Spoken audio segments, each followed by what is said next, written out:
Hello everyone, in this video I'm going to show you how you can get Spotify Premium.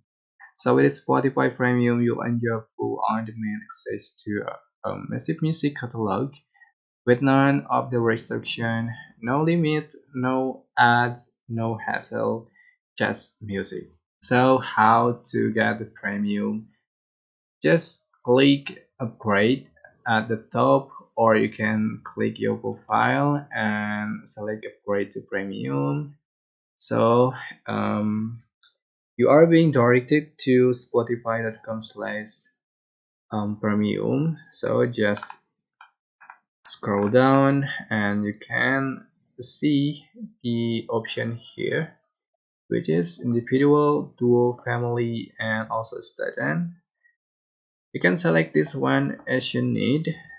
Just click get started.